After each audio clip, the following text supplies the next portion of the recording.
రంగారెడ్డి జిల్లా కొత్తూరు మండలంలోని కోడిచెర్ల తండా గ్రామ పంచాయతీలో ఉన్న సన్ రైజ్ వెంచర్లో 260 సర్వే నెంబర్లో అక్రమంగా ప్రభుత్వ భూమి 1 ఎకరా 5 గుంటలు కబ్జా చేశారని స్థానిక గ్రామ పంచాయతీ 7వ వార్డు నెంబర్ బిచ్చానాయక్ తెలిపారు. స్థానిక ప్రభుత్వ అధికారులకు ఎన్ని వినతి పత్రాలు సమర్పించినా కూడా పట్టించుకోవడం లేదని సన్ రైజ్ యజమానులు అందించిన ముడుపులకు న్యాయం చేస్తున్నారని ఈ సందర్భంగా తెలిపారు. ప్రభుత్వ ఉద్యోగాల్లో ఉండి ప్రభుత్వ భూములను లంచాలు తీసుకొని ప్రైవేట్ యజమానులకు సమర్పించడం ఎంతవరకు సమంజసమని వాపోయారు. ఈ సమస్యని పరిష్కరించకపోతే పెద్ద ఎత్తున ఆందోళన చేపడతామని ఈ సందర్భంగా హెచ్చరించారు. ఈ కార్యక్రమంలో ఉప సర్పంచ్ స్వప్న రామదాస్ నాయక్ మరియు పలువురు నాయకులు పాల్గొన్నారు. ఇప్పుడు మా మాజీ సర్పంచ్ గత పాలన ఇన్న పాలన చేసిన ఇప్పుడు ఉన్నటువంటి సర్పంచ్ పాలన కూడా నేను వార్డు మెంబర్గా ఉన్నాను. ఇక్కడ ఇష్యూ ఏంటంటే మెయిన్ ల్యాండ్ ఇష్యూ అంటే ఇది గవర్నమెంట్ 260 సర్వే నెంబర్ అనేది ప్రభుత్వ భూమి ఉంది. 1 ఎకరా 1 గుంట. ఇది గతంలో ఇలా టీడీపీ ప్రభుత్వం ఉన్నప్పుడు ఒక గుంతలాగా ఉండేది. ఇది అంటే ఇప్పుడు వాళ్ళు వాటర్ స్టోరేజ్ కానీ నిల్వ కానీ ఒక చెక్ డ్యామ్ అనేది కట్టారు. అప్పటి నుంచి గతం నుంచి ఉంది. కానీ మేము బాధ్యతలు చేపట్టినప్పుడు 2019లో మాకు తెలియదు ఇది గవర్నమెంట్ ల్యాండ్ ఉందనేది అంత అవగాహన లేదు.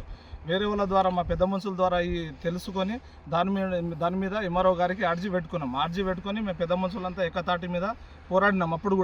అప్పుడు ఏం చేసిందంటే ఫామ్ ల్యాండ్ లెక్కల మా దగ్గర జీపీ నుంచి పర్మిషన్ తీసుకొని ఈ హౌస్దేమో పర్మిషన్ తీసుకున్నాడు. పర్మిషన్ తీసుకొని ఏం చేసిండు అతను గంధము చెట్లు పెట్టి ట్యాంకులు కట్టి ఫామ్ ల్యాండ్ లాగా ఇది చేసిండు. మేము కూడా అభ్యంతరం చేయలేదు.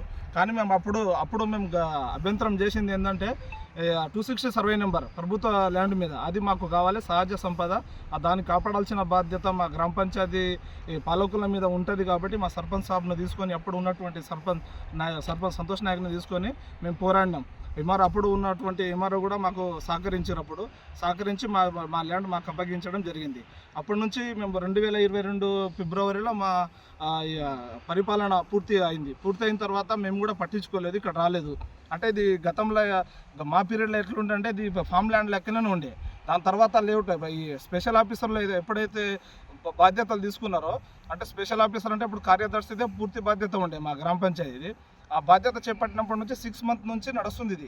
ఈ లేఅవుట్లు చేసి మొత్తం రోడ్లు వేయడం, డ్రైనేజీలు వేయడం వగేరా అలాంటివి మొత్తం జరుగుతుంది. అప్పుడు కూడా మేము ఫిర్యాదు చేయడం జరిగింది. మేడం గారిని అడిగినాం. అప్పుడు మేడం ఇది ఫామ్ ల్యాండ్ ఇది తీసుకున్నారు కదా, మరి ఇది ఎందుకు ఇది అట్లా లేఅవుట్లు లెక్క తయారు చేస్తారు, రోడ్లు వేస్తారంటే లేదు బిచ్చా నేను నోటీస్ ఇచ్చాను. ఫస్ట్ నోటీస్ అయిపోయింది, సెకండ్ అయిపోయింది, ఇప్పుడు ఎలక్షన్ వచ్చింది కదా, ఎలక్షన్ ఆడవిలో నాకు డ్యూటీ ఉంది, ఈ లెక్కల తర్వాత చేద్దామంటే ఇక మేము కొత్తగా బాడీ ఎన్నికైన తర్వాత 22వ తారీఖు నాడు మేము బాధ్యతలు చేపట్టినాం.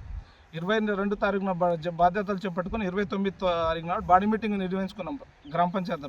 ఆ బాడీ మీటింగ్లో నేను క్వశ్చన్ చేసిన, మా వార్డ్ సభ్యులు కూడా అందరూ ఉన్నారు. అప్పుడు కూడా 260 సర్వే నెంబర్ గురించి ఏమైంది మేడం, లేఅవుట్ గురించి ఏమైందంటే, సరే మీరు ఇప్పుడు మొన్ననే కదా మీరు బాధ్యతలు తీసుకున్నారు, నోటీసులు అయితే 3 ఇచ్చేసి ఇవ్వడం జరిగింది, మిగతా నోటీసులు ఇవ్వడం లేదు, డిస్మాంటిల్ చేద్దాం, రోజు టైం తీసుకొని అన్నారు.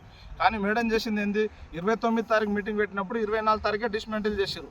అక్కడ ఉన్నటువంటి అది ప్రభుత్వ ల్యాండ్లో క్రీడా ప్రాంగణం ఉండేది. ఆ క్రీడా ప్రాంగణంలో ఉన్నటువంటి 5-6 కడీలను కుల్లగొట్టి డిస్మాంటిల్ చేసి వీళ్ళు డిమాండ్ చేసినట్టున్నారు. ఈ జాగీర్ విషయం అనే వ్యాపారికి లోపల గోప్యంగా ఉంచిన విషయం మరి నేను క్వశ్చన్ చేసేటప్పుడు చెప్పలే కదా ఆ విషయం గోప్యంగా ఉంచకుండా. 29వ తారీఖు నాడు మా బాడీ మీటింగ్ అయింది. దాని తర్వాత మేము రీసెంట్గా 4-5 డేస్ బ్యాక్ ఇక్కడ వచ్చి డిస్మాంటిల్ చేస్తున్నాం. డిస్మాంటిల్ చేసేటప్పుడు పంచాయతీ కార్యదర్శి మాతో పాటు ఉన్నారు, మా బాడీ మొత్తం ఉన్నారు, మా సర్పంచ్ గారు శాంతి విష్ణు నాయక్ కూడా ఉన్నారు. ఉన్నప్పుడు కార్యదర్శి పై అధికారి అయితే ఎవరైతే ఉన్నారో కొత్తూరు మండలం నుంచి ఫోన్ చేసి స్పీకర్ వేసారు. ఆమె మా ముంగల్నే మాట్లాడారు, మీరు ఎవరు పర్మిషన్ తీసుకొని ఆ లేఅవుట్ల జోలికి వెళ్ళారో, మీరు జాబ్ చేయాలనుకుంటున్నారా లేదా అన్నట్టు మాట్లాడారు. అప్పుడు కూడా ఒక వ్రాతపూర్వకంగా స్టేట్మెంట్ పెట్టింది మేడం గారికి, ఏమని డిస్మాంటిల్ చేయండి అని. గత నెల 30వ తారీఖు నాడే పెట్టింది. మళ్ళీ పెట్టిన తర్వాత మళ్ళీ డిస్మాంటిల్ చేస్తే తప్పేముంది, పాలకవర్గ అధికారం అనేది గ్రామ పంచాయతీకి ఉంటుంది. లేఅవుట్ విషయంలో, గ్రామ పంచాయతీ లేఅవుట్ల విషయంలో గ్రామ పంచాయతీకి పూర్తి అధికారం ఉంటుంది. అలాంటిది మేము ప్రైవేట్గా అయితే రాలేదు కదా, జీపీ నుంచి మా కార్యదర్శిని బాడీ మొత్తం వేసుకొని వచ్చి డిస్మాంటిల్ చేస్తే సగానికి ఆపేసారు. ఈ ఆపాల్సిన కారణాలు ఏందో మాకు తెలియట్లేదు ఇప్పటి వరకు. మేడం గారిని గట్టిగా అడిగితే పై అధికారుల నుంచి ఆదేశాలు రాలేదంటారు. మరి ఆదేశాలు రానప్పుడు మొన్న ఎందుకు వచ్చారు మాతో పాటు, డిస్మాంటిల్ సగం ఎందుకు చెప్పించారు, మళ్ళీ ఆపాల్సిన అవసరం ఏముంది? దీని వెనుక ఎవరు ఉన్నారు? అధికారులు ఉన్నారా, లేకుంటే రాజకీయ నాయకులు ఉన్నారా? మరి మాకు చెందాలి, సరే లేఅవుట్లు చేస్తుండు, మరి ప్రొసీజర్ ప్రకారం చేయనీయమనండి, మేమేం అభ్యంతరం లేదు, మా పొలం ఏం కాదు, ఆయన పొలమే, ఆయనకు పూర్తి బాధ్యత ఉంటుంది. కానీ మాకు ఉన్నటువంటి క్రీడా ప్రాంగణం ఎక్కడ ఉంది, బోర్డు ఎక్కడ ఉంది, 10% ల్యాండ్ ఎక్కడ ఉంది, మాకు జీపీ కేటాయించాల్సిన 10% ల్యాండ్ ఉండాలి కదా. ఆ 10% చొప్పున చూస్తే 2 ఎకరాల పైన ఉంటుంది, మాకు భూమి వస్తుంది. ఆ భూమి వస్తే మేము బిల్డింగ్ కట్టుకుంటాము, గ్రామ పంచాయతీ కట్టడానికి మాకు బిల్డింగే లేదు, మాకు స్థలం లేదని ఆపినాం. ఆ విషయమైనా మేము చేస్తాం కదా. అదే విషయం ప్రశ్నిస్తే ఈ రోజు వరకు పై అధికారుల నుంచి ఎటువంటి స్పందన లేదు. రోజు లిఖితపూర్వకంగా రాయడం, వాళ్ళకి ఇవ్వడం, వాళ్ళని కలవడం మాత్రమే మా పనిగా పెట్టుకొని తిరుగుతున్నాం. మా సొంత ప్రయోజనం గురించి కాకుండా మేము గ్రామ పంచాయతీ ప్రయోజనం కోసం అని తిరుగుతున్నాం.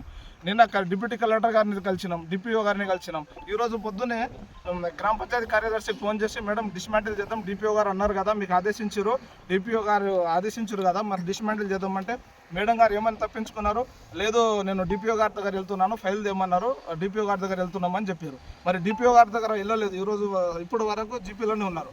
మరి సహకరించట్లేరు ఈ వెంచర్కు. అంటే బడాబాబులకు ఒక న్యాయం, పేదోళ్ళకు ఒక న్యాయమా? అదే పేదవారు 1 ఎకరా ఉంటే ఒక గుంట పక్కన జరిగితే డోజర్లు వస్తుంది, ప్రైవేట్ పోలీసు వాళ్ళు వస్తారు.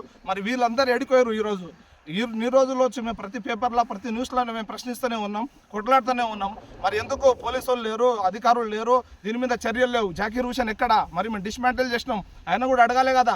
నా పొలంలో ప్రైవేట్ పొలంలో మీరు ఎట్లా డిస్మాంటిల్ చేస్తారని ఈ విషయం కూడా ఆయన అడగట్లేదు. మరి దీని వెనుక ఎవరు హస్తం ఉంది? మాకు చాలా అనుమానాలు ఉన్నాయి. దీని మీద పై అధికారులు ఇప్పటికైనా పోయిందేం లేదు. 480 ప్లాట్లు ఉంటే 390 ప్లాట్లు అమ్ముకున్నారు. ఓన్లీ ఉన్నటువంటి మిగిలిన ప్లాట్లు ఓన్లీ 95 ప్లాట్లే. ఆ 95 ప్లాట్లైనా ఆపి సబ్ రిజిస్టర్ కూడా కలిసినాం, వాళ్ళని కూడా లిఖితపూర్వకంగా ఇవ్వడం జరిగింది. ఆ 90 ప్లాట్లైనా ఆపి మా గ్రామ పంచాయతీకి 10% ల్యాండ్ కేటాయించాలని మేము మీ ద్వారా పై అధికారులను కోరుకుంటున్నాం.